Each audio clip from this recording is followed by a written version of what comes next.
para empezar a charlar un poco y hablar sobre campañas de movilización y Internet. Así que les quiero agradecer a todos por sumarse. Tenemos un panel muy interesante con Malala Fontán de la organización Sin SOS, una organización de acá de Argentina que ha trabajado mucho en campañas de movilización digital y que luego ella nos va a contar algunos detalles con respecto a esto.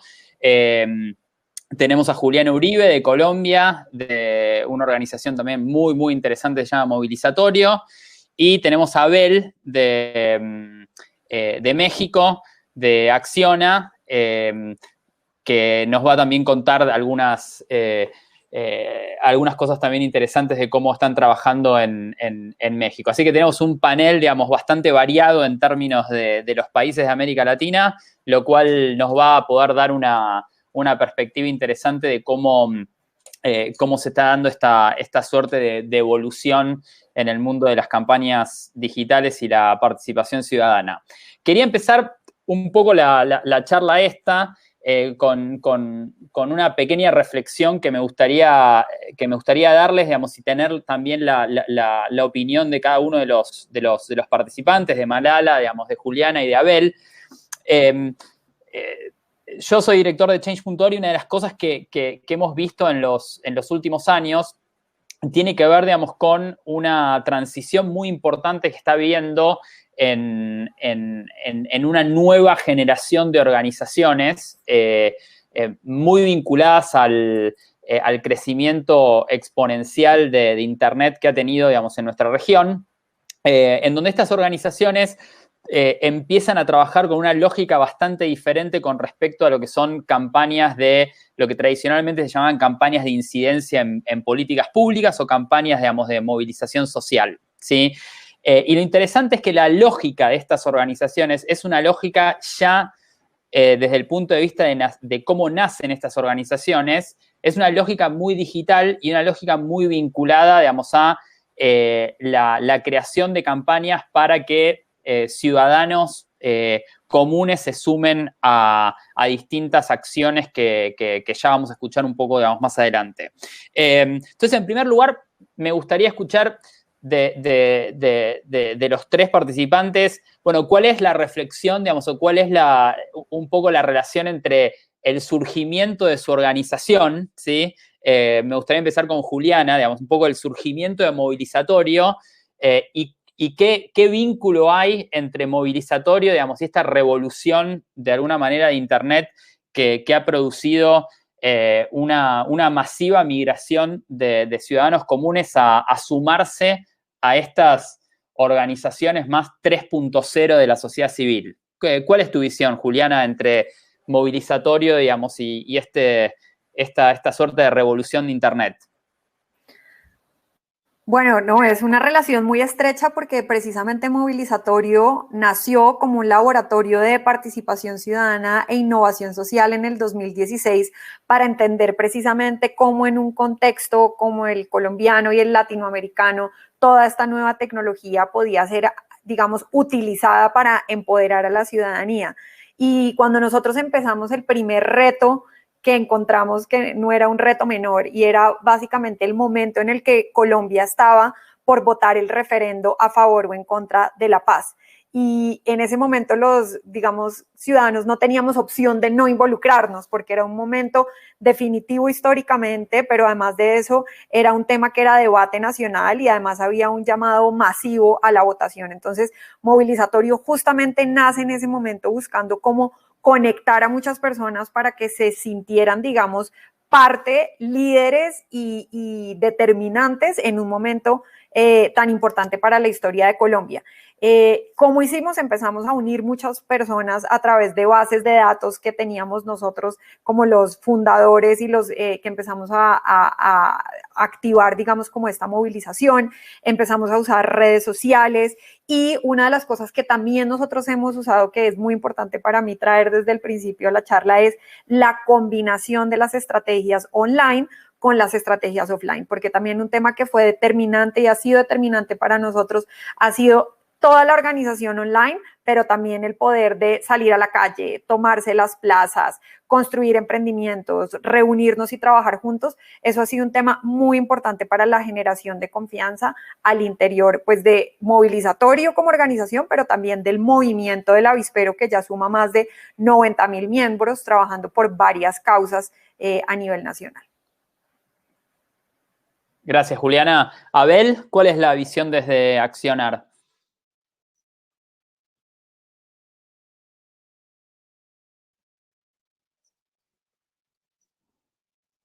Abel, no te escuchamos, ¿eh? Gracias. Ahí va. Disculpen, sí, ya.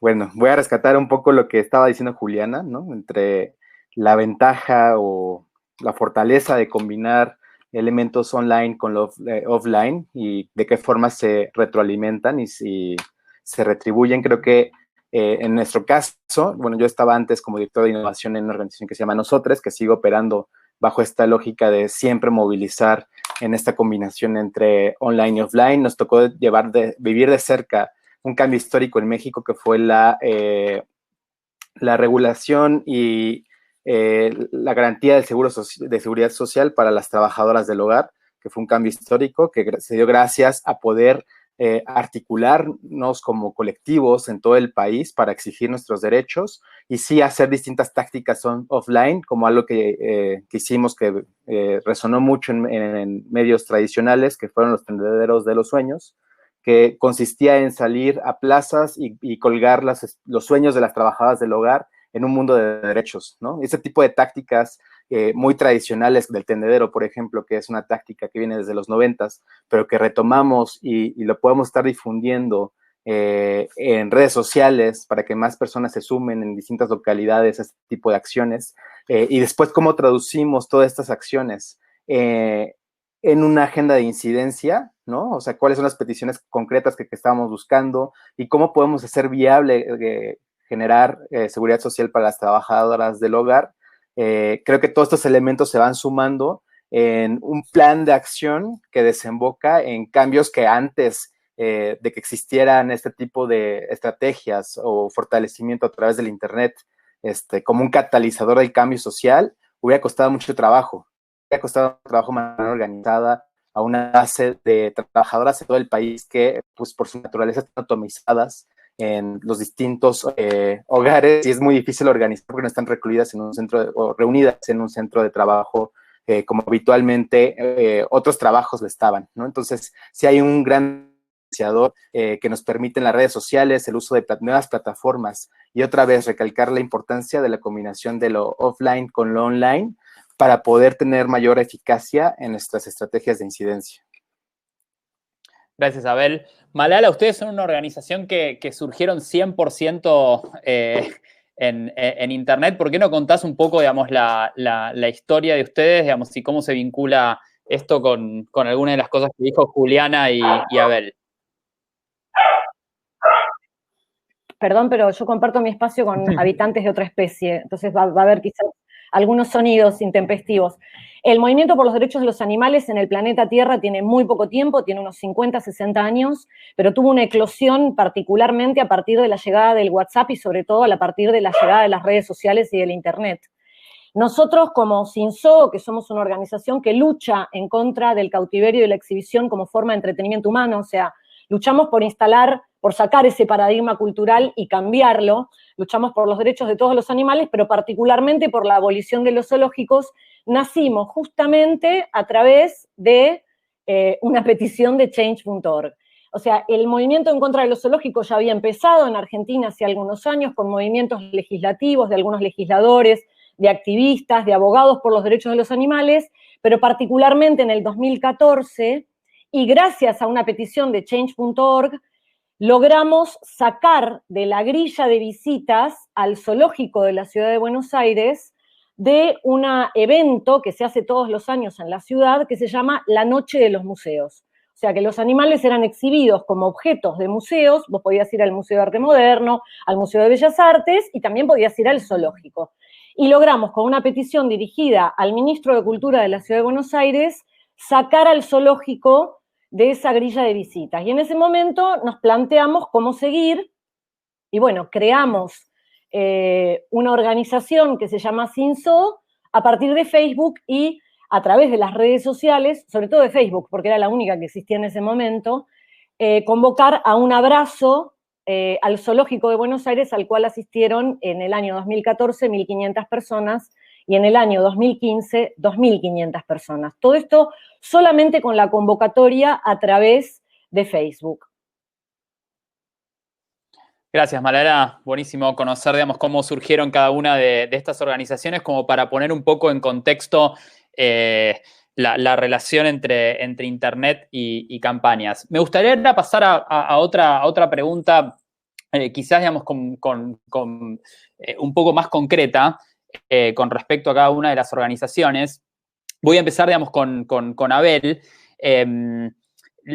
Una de las cosas que caracteriza a estas organizaciones como las de ustedes en términos de la relación entre participación ciudadana, campañas e Internet, es que son organizaciones que a la hora de trabajar en campañas tienen un foco muy específico, ¿sí?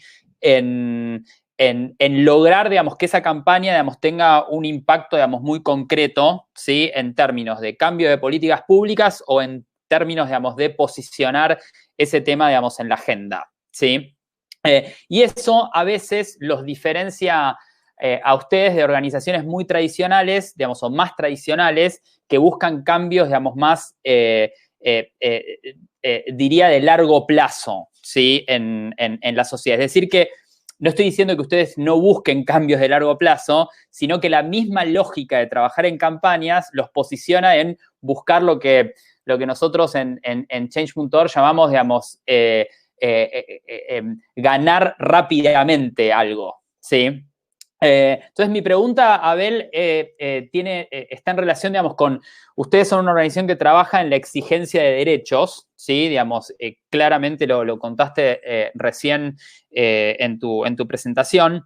¿Qué relación hay entre esa lógica de campañas en términos de la exigencia de derechos y las herramientas que ustedes tienen, digamos, dentro de la organización para que esas campañas sean efectivas, ¿sí? Es decir, digamos, ¿qué caja de herramientas de campañas ustedes usan para que efectivamente esa exigencia de derechos, digamos, sea esas campañas, digamos, que ganan de manera efectiva, ¿sí?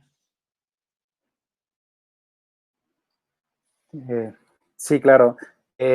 Bueno, un poco lo que mencionas, creo que estamos ya en una etapa de integrar, ¿no? Y creo que es lo que nos ponemos como reto en Accionario con cada una de las campañas, es ver de qué forma podemos integrar lo que ya existe, más allá de seguir desarrollando, ¿no? Creo que el reto ahora es pasar de cómo podemos organizar a una base en redes sociales como Facebook o WhatsApp, pasar a hacer una petición en herramientas como Change.org, ¿no? Que ya está posicionado, que ya logra tener un público cautivo, y transitar también a nuevas herramientas, ¿no? Creo que el secreto, lo que intentamos hacer es usar, no es un reto ahora de usabilidad, de cómo podemos ampliar las capacidades de estos colectivos que tradicionalmente se vivían más en el mundo de lo offline, hacia que ahora la pandemia justamente acelera hacia esta necesidad de estar cada vez más conectados fuera de un mismo espacio físico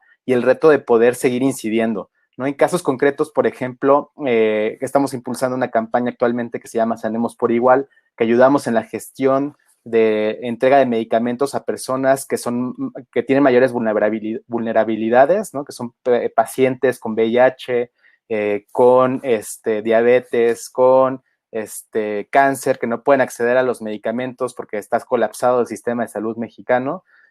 La tecnología o estas múltiples herramientas desde Facebook a hacer un formulario, ¿no? En una landing page que podemos montar en una semana, y toda esa información, usar esos datos para la incidencia y para posicionar en poco tiempo, estoy hablando de 2-3 semanas, un tema en agenda pública y que los diarios comiencen a hablar de esta nota, se posicionan en los medios, en las noticias. Creo que sí hay una versatilidad que acelera estos procesos, ¿no? Que sin este factor de tecnología, de obtener estos datos de forma tan ágil, de poder, gracias, igual a lo que estaba diciendo Julián al inicio, ¿no? De estas bases de datos, cómo las podemos activar para organizar de mejor forma, para obtener estos datos que vamos a traducir en incidencia. Bueno, es que también mi generación nace en este contexto, ¿no? Tal vez no estamos tan familiarizados a hacerlo de otra forma, pero sí vemos la agilidad, ¿no? Y la aceleración para poder posicionar un tema en la agenda pública, ¿no? Que en este caso el tema de desabasto de medicamentos, que es distinto al que mencioné previamente, que es el tema de las trabajadoras del hogar, pero sí creemos que la tecnología es un catalizador, ¿no? Por un lado, pero no es la solución, no es la panacea ni va a solucionar las cosas por sí solas, ¿no? La tecnología solamente es un medio. Nosotros tenemos que crear, fortalecer nuestras estrategias con base en ella, como un aliado, pero no va a solucionar los temas por sí sola, ¿no? Y creo que es importante recalcar que solamente es un medio, que también creo que no es neutral, ¿no? Las redes sociales también, por más que sean un medio, no son neutrales y cada vez tenemos que tener mayores posiciones políticas en estos medios. Y por último, creo yo que la claridad de una buena planeación y una buena estrategia es lo que va a ayudar a que las campañas de movilización sean efectivas, ¿no? Más allá de si usamos redes sociales o no, si usamos un formulario para recopilar datos, si usamos un mapa para poder visibilizar un problema público, esos son medios y tenemos que tener súper clara la estrategia de incidencia que queremos lograr y qué va a repercutir este cambio para construir narrativas que motiven, que involucren a la ciudadanía y que quieran que motiven a la participación de nuevos actores. Entonces, sí creo que fundamental es tener narrativas bien construidas. Y si quieres, ya más adelante podemos retomar muchos de los puntos que ahorita puse sobre el mapa. Gracias. Sí, vamos a retomar algunos de estos puntos un poco más adelante y quizás, digamos, también en las preguntas surjan algunas vinculadas a estos temas, como por ejemplo la neutralidad de Internet, que es un tema muy importante también para organizaciones que trabajan en campañas como todos nosotros. Malala, paso a vos a hacerte una pregunta vinculada al trabajo que han hecho en dos campañas muy concretas, ¿sí?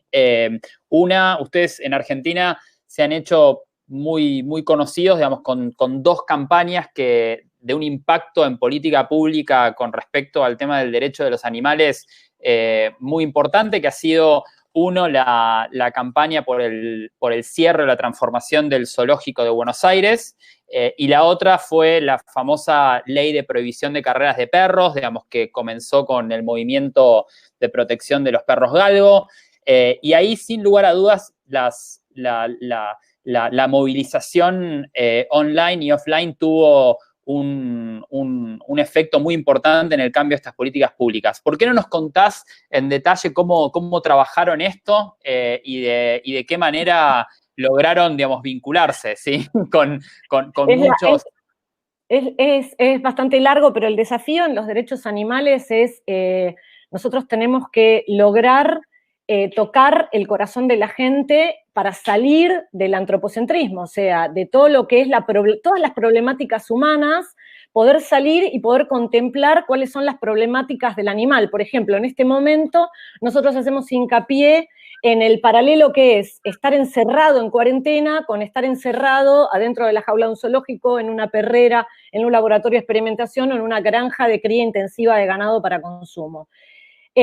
Nosotros lo que hacemos prima facie es trabajar en el tema de la empatía. Lo que hizo Cinso desde el Vamos fue, yo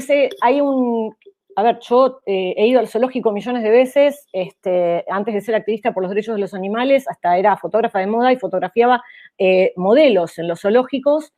Es trabajar sobre ese sentimiento que tiene la gente cuando va al zoológico, que es un sentimiento de malestar. Puede ser un paseo hermoso, pero en definitiva estás paseando entre jaulas de animales presos que están enfermos física y psicológicamente. La gente se apresura por salir, como está habilitado culturalmente por la cultura antropocentrista, después pasa otra cosa. Lo que nosotros hicimos fue habilitarle a la gente que ese sentimiento que sentían estaba bien que lo expresaran. Y eso es el colectivo Cinso. Una voz que dice, esto no está bueno, ¿no? Esto no está bueno. Y eso en cada campaña.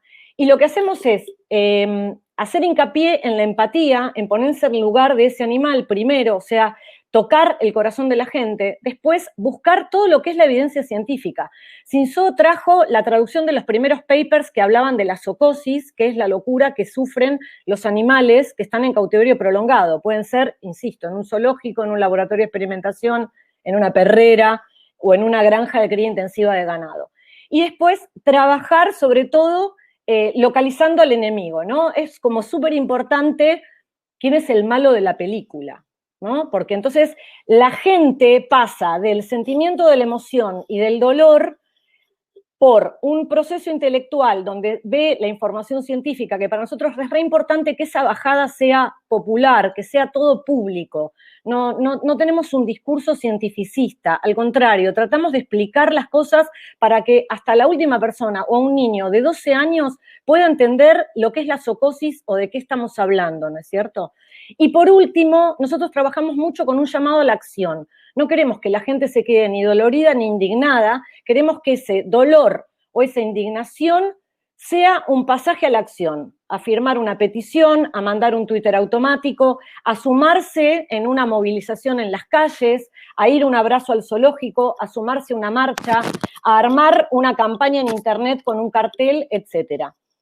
Trabajamos mucho también con campañas de prensa, o sea, trabajamos con agencias de prensa para poder situar los temas en una agenda de prensa, para poder tener prensa, ¿no? Sea digital, gráfica, etcétera. Esto es muy difícil de conseguir porque normalmente la prensa está cooptada por temas político-partidarios. En este sentido, nosotros, y en esto es por nuestra lucha, que es por los derechos animales, nosotros nos alejamos de cualquier bandera político-partidaria. Nuestra bandera es la de la liberación animal, entonces podemos aplaudir a cualquier político por una acción que haya tomado a favor de los derechos animales, o podemos hacer una campaña de escrache de cualquier político, de cualquier extracción político-partidaria que haya hecho una declaración o que haya metido la pata respecto de lo que nosotros consideramos que son los derechos animales. Y respecto de la campaña, bueno, no me quiero alargar, respecto de la campaña de la prohibición de carreras de perros que se logró en el año 2017 en Argentina, después de 4 años de una intensa concientización a través, sobre todo, de una agrupación que se llama Proyecto Galgo Argentina. Cinzó y un montón de agrupaciones más por los derechos de los animales nos sumamos en la última parte porque había un proyecto de ley en el Congreso Nacional. Esto fue una ley a nivel nacional de prohibición en todo el territorio de la Argentina, con una campaña muy fuerte, sobre todo en los medios, con celebrities, ¿no es cierto? Tenemos muchas celebrities vernáculas afines a los derechos de los animales que se sumaron a dar su voz, sobre todo por el tema de los galgos, ¿no? Porque la actividad galguera en nuestro país es terrible y en todo el mundo. Pensábamos al principio que eso solo se daba en España, pero no, se da en muchos países de Latinoamérica y en Argentina particularmente.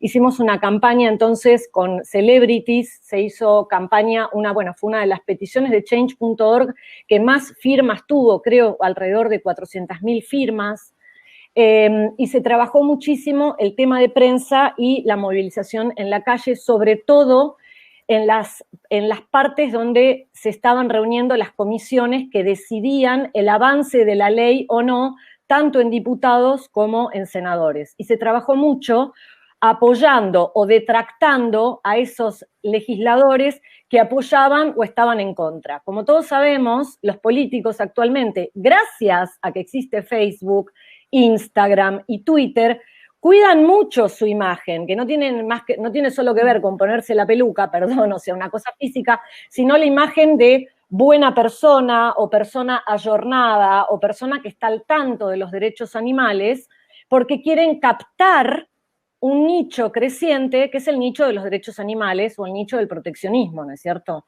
Entonces, funciona muy bien en nuestro país el escrache a favor o en contra de los políticos. No sé si hay alguna pregunta, porque... Gracias. No, después vamos a hacer las preguntas más adelante. Buenísimo, muy claro todo lo que contaste, Malala. Después vamos a profundizar un poco. Juliana, en este contexto, estamos viviendo un contexto en América Latina, digamos, donde somos un poco el epicentro hoy en día de la pandemia de COVID, y sin lugar a dudas, organizaciones como las en las cuales nosotros trabajamos, que tenemos un ADN, digamos, digital, quizás, digamos, estuvimos más preparadas, digamos, como para salir con iniciativas que pudieran aprovechar el hecho de que la gente, digamos, está encerrada en sus casas, ¿sí? Hay una iniciativa que ustedes iniciaron que se llama Colombia Cuida Colombia, ¿sí? Que cuando me la contaste me pareció fascinante la manera en que pudieron vincular lo online y lo offline y el nivel de alcance que tuvo esa campaña en Colombia, que es muy raro que una organización o un conjunto de organizaciones pueda llegar, digamos, a ese nivel, digamos, de alcance, que estamos hablando de millones de colombianos. ¿Por qué no contás, digamos, un poco cuál fue la oportunidad, cómo vieron, digamos, ese contexto, digamos, para posicionar esa campaña, digamos, y un poco cuáles han sido hasta ahora los resultados? Sí, pues precisamente cuando todo esto inició, nosotros teníamos una preocupación muy grande de pues, el tamaño, digamos, del reto que se avecinaba, y entendimos muy rápido que esto era mucho más grande que nuestra organización y mucho más grande que nuestro movimiento. Entonces lo primero que hicimos fue empezar a buscar otras organizaciones y otras personas, y también fuimos convocados a una primera reunión que se hizo justo en el momento en que empezaba el simulacro de cuarentena a mediados de marzo. Y en ese momento varias organizaciones y personas que llevamos muchos años trabajando en temas sociales dijimos, lo primero que tenemos que hacer es ser capaces de articularnos y sumar esfuerzos. Lo segundo que tenemos que hacer es actuar rápido, y lo tercero que tenemos que hacer es convocar a muchos más, porque solos los que estamos en esta llamada no vamos a poder hacerlo. Entonces, de una manera muy rápida y muy orgánica, se creó como un chat, empezando por el WhatsApp, donde se empezaron a articular muchas fundaciones y empresas privadas que ya trabajaban en temas o de movilización o de atención en temas de salud o de atención en seguridad alimentaria. Y empezó a conectarse como todo un ecosistema de las, digamos, universidades que estaban mirando las pruebas que había que traer a Colombia, los ventiladores que había que comprar o que se podía producir, al tiempo muy articulados con todo el trabajo de los bancos de alimentos, con las fundaciones que atienden a poblaciones más vulnerables como adultos mayores o migrantes. Y digamos que fue como una suma rápida de muchas organizaciones que nos unimos. Y lo que hicimos fue crear como una nueva, digamos, campaña que se llama Colombia Cuida Colombia. Creo que fue muy bueno crear algo nuevo porque fue como algo en que todos nos sentimos que hacíamos parte desde el inicio, que todos sentíamos que hacíamos como parte de su creación. Y esto ha sido como una bola de nieve. Muchas personas nos preguntan cómo ustedes se lo imaginaron así de grande cuando empezaron.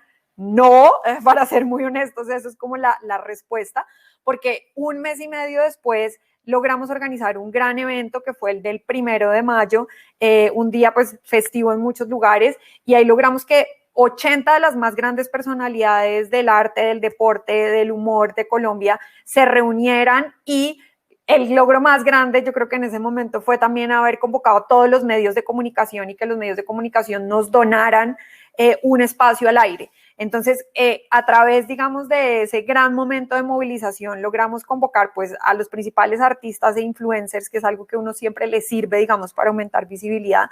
Logramos una audiencia cautiva en un día festivo. Estuvieron más de 6 millones de personas conectadas, principalmente la audiencia en Colombia, pero también desde 190 países. Y lo que hicimos paralelamente fue construir, usando la tecnología, como un website muy poderoso para que pudiéramos movilizar donaciones en ese momento. Fue una locura, empezaron a entrar casi que 20 donaciones por segundo. Hicimos una campaña muy grande donde los días anteriores, esto pues Movilizatorio ha hecho parte, digamos, de los miembros fundadores y coordinación, pero me importa mucho decir acá que esto es un logro como de un dream team de muchísimas organizaciones del sector social, del sector de la publicidad, del sector de la tecnología, que cada uno ha puesto como su pedazo, digamos, de trabajo para crear y haber creado esto tan rápido. Y finalmente, pues hoy ha estado justo acá viendo los resultados y hemos logrado, gracias a toda la movilización de Colombia Cuida Colombia y sus aliados, atender a 1.715.000 personas en condiciones de vulnerabilidad en alimentación. en 158 municipios del país. Para que se hagan una idea, hemos entregado 23 millones de kilos de alimentos desde que empezamos entre todos los aliados, y también hemos podido atender en el sector salud entregando más de 45,000 kits de protección para la población más vulnerable. Entonces, esto ha sido realmente como un ejemplo de la unión hace la fuerza. Eso es como una frase muy básica, pero a mí me gusta mucho volver a ella, porque y creemos que el éxito que se ha logrado es gracias al sentido de urgencia que se creó, obviamente al sentido de la empatía, un poco también volviendo a lo que decía Malala. Creo que el COVID nos ha unido a todos porque todos lo hemos vivido y sufrido de una y otra manera. No hemos tenido que construir la empatía como muchas veces nos toca hacer con la causa, sino que la tenemos, digamos, por la naturaleza de la conexión humana, de estar todos metidos en esto. Y tercero, haber construido, y esto también me parece muy importante decirlo, sobre redes que ya existían y relaciones de confianza que ya existían. Muchas de las organizaciones que hemos trabajado juntos ya veníamos construyendo un recorrido, o ya teníamos bases de datos, ya veníamos movilizando, ya veníamos trabajando. Entonces, no fue algo que empezamos de cero en la crisis del COVID, sino estamos capitalizando y recogiendo. Hay organizaciones que tienen más de 20 años de trabajo, como los bancos de alimentos de Colombia, en esto. Y también complementar organizaciones tan distintas como lo que hace Movilizatorio con lo que hacen los bancos de alimentos y otras fundaciones, en vez de cada uno tratar de inventarse la rueda, ha sido como encontrar el que es muy bueno en algo y unir esfuerzos con el que es muy bueno en otra cosa, y así hemos armado realmente como una cadena de valor que ha permitido pues dar los resultados en los que tenemos hoy. Ahora estamos haciendo una transición a trabajar en nuevos temas. Estamos trabajando en la reactivación económica, estamos trabajando también en transporte sostenible y limpio para ahora que las ciudades empiezan a abrir. Estamos trabajando también en educación virtual, en transición hacia el empleo, y a medida que vamos abriendo nuevos temas, pues muchas nuevas personas y organizaciones expertas en esos temas se han ido sumando. Entonces se ha vuelto como una gran red articuladora para afrontar la crisis y para afrontar ahora, digamos, lo que se viene en términos de reactivación económica. Gracias, Juliana, excelente. Bueno, quiero rescatar, digamos, dos palabras que mencionó recién Juliana. Una tiene que ver con este sentido de urgencia que es clave en el armado de contenidos en organizaciones que trabajan con campañas, ¿sí? Es eso lo que mueve a la gente a participar, y creo que varias de las cuestiones que los tres mencionaron fue como muy específico y claro, digamos, que el sentido de urgencia es lo que hace hacer un clic, digamos, a personas comunes, digamos, para poder sumarse. Lo que me gustaría preguntarle a los tres, y podemos empezar quizás, digamos, con Malala. Esta pregunta va a ser, digamos, para los tres, así que hacemos, digamos, un poco la misma ronda que al principio. Uno de los desafíos grandes que tienen las organizaciones a la hora de generar campañas es poder generar contenidos y detectar determinadas audiencias, ¿sí? Que no necesariamente son las audiencias que participan en el mundo del cambio social, ¿sí?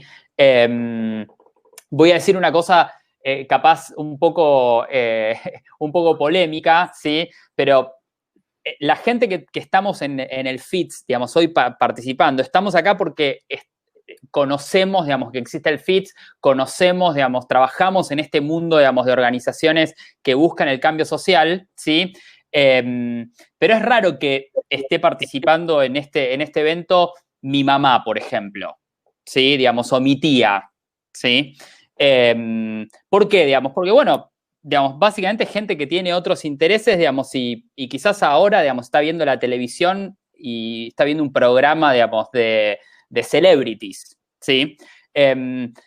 Y eso no quita que esas personas sean también agentes de cambios muy importantes a la hora de apoyar determinadas campañas. Estoy seguro que gente como la que acabo de yo contarles ha participado en las campañas que organizó movilizatorio, en las campañas, digamos, de Sin Soy, también en las campañas de Accionar.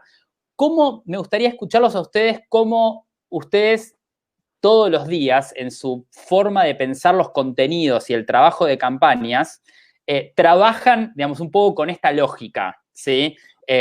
Porque es, sin lugar a dudas, una disyuntiva importante. Es decir, ¿cómo hago para generar contenidos que logren captar al argentino promedio, al colombiano promedio, digamos, o al mexicano promedio?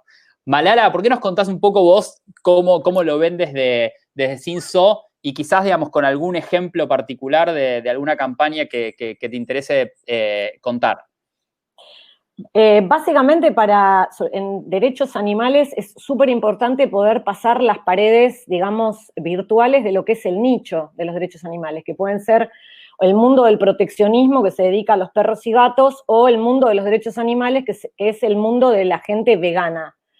Para nosotros es súper importante poder pasar ese límite, porque eso es lo que te va a dar la seguridad de ganar gente en una campaña, de sumar a tu tía, a tu abuela, al vecino, al portero, al maestro, al médico, al legislador. O sea, hay que traspasar esos muros virtuales que cercan a la gente en un nicho que tiene un propio lenguaje, que es como un lenguaje de nicho. Es como el médico que habla con otro médico, vos decís, ¿de qué hablan? ¿Entendés? O entre ustedes, el FITS, tienen como una manera de hablar que tiene que ver con la tecnología, etcétera, que por ahí un tercero no entiende muy bien de qué están hablando. Para nosotros es fundamental poder hablarle al otro desde un lugar común. Desde un lugar común. Hablar de derechos animales desde un lugar de ponerse en el lugar del otro, de poder ejercitar esto, de ponerse en el lugar del otro, para poder atravesar esas barreras sociales y para poder llegar a la mayor cantidad de gente posible. Yo por ejemplo soy vegana y la mayoría de la gente que participa en lo que es la organización de Sin So es vegana. Nosotros hablamos de veganismo, pero generalmente en nuestras campañas nos atenemos a la problemática particular de ese momento, porque es una manera de ir, el especismo es como una cebolla, tiene muchísimas capas, ¿no? Muchísimas capas. Entonces, quizás para una persona, el ver a un animal en situación de calle, sarnoso, muerto de hambre, con un tumor colgando, como es lo que se ve en todos los países de Latinoamérica cuando hablamos de fauna urbana, estamos llenos de perros y de gatos en situación de calle.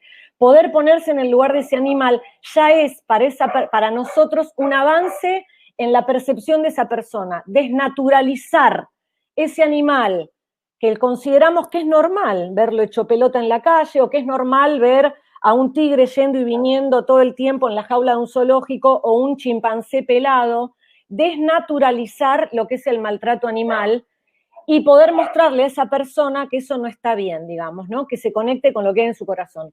Para nosotros es súper importante traspasar las paredes de un nicho para poder llegar a todo el mundo, que fue lo que pasó justamente, para que pudiera las leyes siguen realidades. No se inventa una ley de un día al otro porque yo tengo ganas de que exista la ley de prohibición de comer cerdos, por ejemplo. Las leyes siguen realidades. Cuando nosotros atravesamos el nicho del proteccionismo y del veganismo y logramos que toda la Argentina pidiera una ley de prohibición de carreras de perros porque la gente vio el horror que le hacen a los galgos, cómo los drogan, cómo los dejan con las patas cortadas en medio de la ruta cuando no sirven más, que es un código galguero que te dice ese galgo no sirve para correr, cómo seleccionan, cómo los entrenan, es terrible, es una cosa espantosa. Cuando la gente tomó noción de eso, votó a favor de esa ley. Entonces, cuando la gente entendió lo que es tener un animal encerrado para ser exhibido y lo que el terrible dolor que significa para un animal, que le cercenás todo, no puede volar, no puede hacer su madriguera, no puede correr, no puede cazar, no puede hacer nada y se vuelve loco en la jaula de un zoológico, cuando la gente común comprende eso, la campaña está ganada. Porque se ponen a favor del animal. Es imposible, el ser humano tiene una bondad inherente y es imposible que no se conmueva. Básicamente es eso. Gracias, Malala. Muy buena la reflexión esta con respecto a audiencias. Juliana, ¿cuál es tu visión sobre este tema de cómo llegar a los colombianos promedio? Bueno, nosotros estamos en un país supremamente polarizado y nosotros trabajamos en muchas de las causas que más han polarizado. Entonces nuestra respuesta es un poco científica o nerd, como le decimos en Movilizatorio, a este tipo de trabajo, pero nosotros creemos que no hay un colombiano promedio. Hay muchas tribus de colombianos promedios y hay muchas personas que tienen diferentes valores que hacen que tomen posiciones diferentes frente a los temas que nosotros queremos movilizar. Entonces, para nosotros es súper importante entender cómo están divididas esas audiencias, cómo están pensando las personas, no partir del hecho tampoco de que hay una manera de pensar y tenemos que simplemente creer que todo el mundo va a pensar como nosotros que queremos que piensen, sino creo que realmente lo que nosotros hemos buscado es entender esas divisiones y entender cómo puedes hablarle a esas diferentes tribus que llamamos, ¿no? Entonces, para eso nosotros usamos como una estrategia de experimentación de mensajes, usamos investigación de audiencias, usamos encuestas, usamos focus groups y hemos hecho trabajos pues a nivel de Latinoamérica también muy interesantes. Para darles un ejemplo, hemos entendido, por ejemplo, cómo a comunidades conservadoras, como pueden ser los evangélicos, tú las puedes traer a trabajar contigo en temas de defensa del medio ambiente, ¿sí? Entonces, nosotros no entendemos el mundo como el mundo liberal, el mundo conservador, el mundo negro, el mundo blanco y simplemente movilizar el que ya está contigo o tratar de convencer el que no está contigo, sino también entender qué hay detrás, ¿no? Entender que muchas personas tienen una posición o tienen una lectura del contexto diferente a la tuya porque hay unos valores distintos, ¿cierto? Muchas veces hay temas ideológicos, otras veces hay temas religiosos, pero otras veces también hay como experiencias personales. Entonces, nuestra estrategia en eso es como dividir y entender a quiénes queremos conquistar y quiénes son conquistables en nuestras causas, entender otros que no son conquistables y dejarlos, entender que hacen parte, digamos, de la conversación más bien y entender cómo podemos trabajar con ellos. Y sobre todo lo que nosotros buscamos es crear unas narrativas y crear unas argumentaciones que no polaricen más, sino que busquen realmente que haya diálogo, que se encuentren distintos y que puedan de alguna manera también, si queremos nosotros, a los que son convertibles y están más cerca, digamos, de las causas como liberales o progresistas que nosotros promovemos, traerlos para que se movilicen. Pero otras veces la estrategia también es, cuando ya el tema está listo, movilizar a los que ya están convencidos a las acciones concretas de incidencia dirigidas a los decisores. Entonces, creo que es un tema de lectura de contexto, de datos, de experimentación y de estrategia. Genial, excelente, Juliana. Buenísimo, digamos, el concepto este de audiencias, digamos, vinculadas con diferentes tribus, ¿sí? Digamos, creo que ahí es donde está, digamos, el foco, digamos, en la generación de contenidos, digamos, para generar este engagement, ¿sí? Digamos, con cada una de estas iniciativas. Abel, ¿cómo lo ven ustedes desde Accionar esto?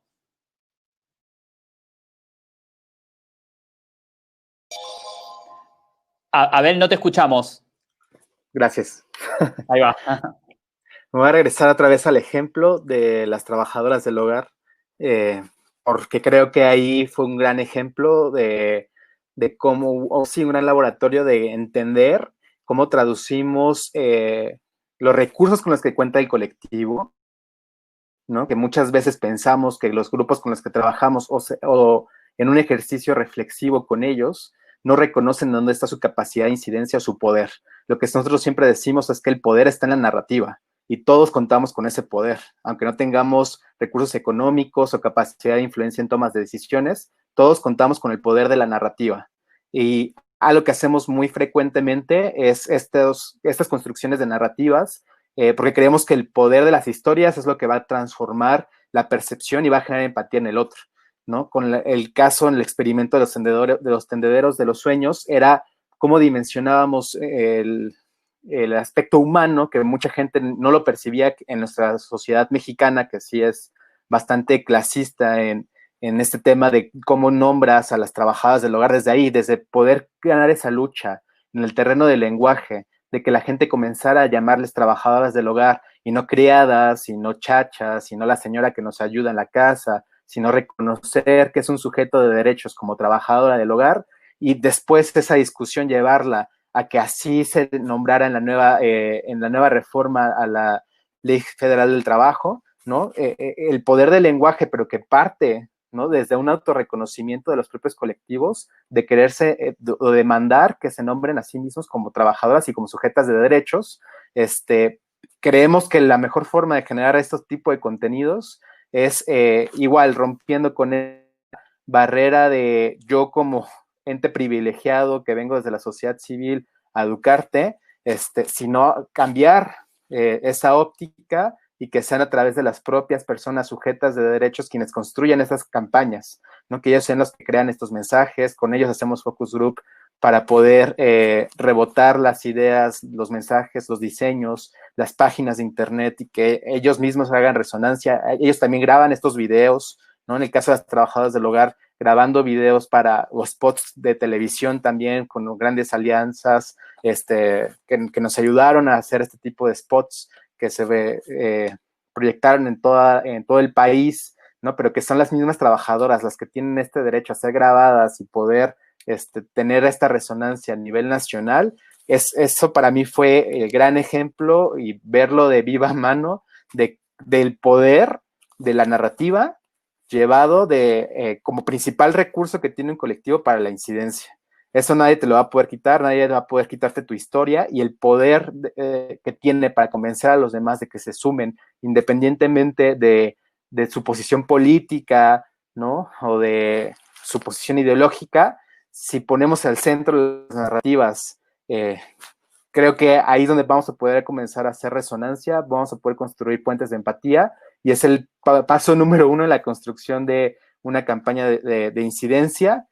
Otro parte importante que me gustaría resaltar es la construcción de alianzas, ¿no? Que son estas alianzas también las que nos pueden ayudar, en este caso, a llegar a más audiencia, a una audiencia mayor de trabajadoras del hogar, por ejemplo, que yo por mí mismo, por la organización que no tenemos experiencia en ese campo, necesitamos estas alianzas de forma elemental. Sin estas alianzas no va a poder haber, no vamos a poder garantizar una campaña exitosa, ¿no? Entonces, alianzas y narrativas, construcción de narrativas son la base fundamental para generar estos contenidos y llegar a nuevas audiencias. Bueno, gracias, Abel. Sí, Malala, tenías un punto Gastón, más. Sí, que nosotros lo que trabajamos siempre fue, que lo retomé de Abel, como el empoderamiento del ciudadano común. Que el ciudadano común, cualquiera, es un factor de cambio. No es quedarse esperando, porque a veces tenemos una actitud de orfandad, ¿no? Como esperar que el padre o la madre que están en el gobierno sean ellos los que van a digitar los cambios. No. Los grandes cambios, desde las leyes de matrimonio gay, los grandes cambios vienen de la movilización social siempre, porque las leyes siguen realidades, y la realidad se construye desde el ciudadano común. Y para nosotros siempre fue muy fuerte esto del empoderamiento individual, de que la persona común, desde firmando una petición, mandando un Twitter, compartiendo un contenido, o animándose un poco más a salir a la calle, son ellos los que construyen el cambio social. Para nosotros el cambio por los derechos de los animales, ¿no? El empoderamiento individual del ciudadano común, es eso. Y eso se logra a través de las redes, para mí es fundamental. Gracias, Malala. Bueno, tenemos que, teníamos como planeado, digamos, algunas preguntas para el final. Creo que estamos como un poco con la tiranía del tiempo, teníamos que terminar y 52 y 54.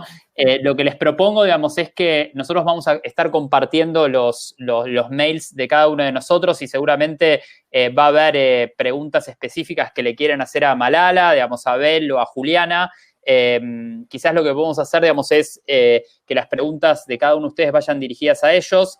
Yo les quiero agradecer a Juliana, a Abel y a Malala por haber participado en este intercambio de ideas, como dice acá Hernán, que es un amigo que está acá participando también del chat. Creo que una de las cosas como conclusión de lo que los tres dijeron es, yo me quedo con dos elementos. Uno es esto que Juliana habló, digamos, muy claramente, que es la construcción, digamos, no tanto la construcción, sino, digamos, cómo se crean mensajes para diferentes audiencias, ¿sí? Que ella habló de tribus, digamos, pero al fin y al cabo son son audiencias propias de la diversidad, digamos, y la democracia, digamos, viva que tenemos en América Latina, que sería, digamos, como una versión más optimista de lo que nos está pasando, ¿sí? Es decir, tenemos estas audiencias, digamos, y tenemos la capacidad de generar contenido, digamos, para que esas audiencias se enganchen, digamos, o participen en determinadas campañas. Y creo que eso es, digamos, increíble desde el punto de vista del potencial que tenemos. Y otra de las cosas que también mencionaron mucho Abel y Malala, digamos, tiene que ver con la creación, digamos, quiénes son los creadores de ese contenido, ¿sí? Recién Abel decía, digamos, los creadores de estos contenidos que nosotros generamos para hacer valer los derechos son las mismas trabajadoras domésticas, ¿sí? Así como que los contenidos que crea, digamos, los activistas de Cinso son contenidos, digamos, que no alienan a otra gente, digamos, que puede tener una visión diferente sobre un montón de cosas, digamos, tan complejas, digamos, como ser o no ser vegano, por ejemplo, ¿sí? Y el mensaje, digamos, de Cinso está en focalizarse en una campaña en particular. Entonces, me parece que podríamos estar acá hablando, digamos, un montón sobre esto, pero creo que muchas organizaciones, digamos, y muchas personas que trabajan en campañas pueden beneficiarse con alguno de los conceptos que se trabajaron en esta charla y bueno, poder seguir la conversación directamente con cada uno de los que participaron. Así que, bueno, les agradezco por haberse sumado y vamos a estar para los participantes distribuyendo los mails de Juliana, Malala y Abel para que se puedan poner en contacto con ellos directamente.